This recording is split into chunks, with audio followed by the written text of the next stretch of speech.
Atrocity गुन्ह्यात जीव गमावला तर वारसाला 90 दिवसात मिळणार थेट सरकारी नोकरी। मंडळी, अनुसूचित जाती आणि अनुसूचित जमातींवर होणाऱ्या अत्याचारामुळे मृत्यू झालेल्या व्यक्तींच्या कुटुंबातील वारसांना शासकीय सेवेत सामावून घेण्याची तरतूद आहे। अहिल्यानगरमधील समाज कल्याण विभागातर्फे जिल्ह्यात आतापर्यंत 8 जणांना नोकरी मिळाली आहे। अत्याचार प्रतिबंध अधिनियम 1989 अंतर्गत खून किंवा अत्याचारामुळे झालेल्या मृत्यू प्रकरणांमध्ये दिवंगत व्यक्तीच्या एका वारसाला 90 दिवसात गट क किंवा गट ड संवर्गातील शासकीय निमशासकीय नोकरी देण्याची कार्यपद्धती शासनाने निश्चित केली आहे। विशेष म्हणजे प्रकरणात न्यायालयाचा कोणताही निकाल लागला तरी दिलेली नोकरी रद्द होणार नाही अशी काळजी शासनाने घेतली आहे।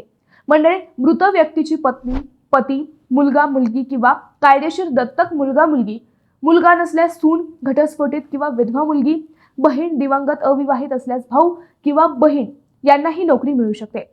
आता ही नोकरी कुठे मिळेल तर सामाजिक न्याय व विशेष सहाय्य विभाग, आदिवासी विकास विभाग आणि त्यांच्या अधीन असलेली मंडळे, महामंडळे, केवळ गट क, गट ड तसेच MPSC कक्षेतील लिपिक पदे यांना मिळू शकतात।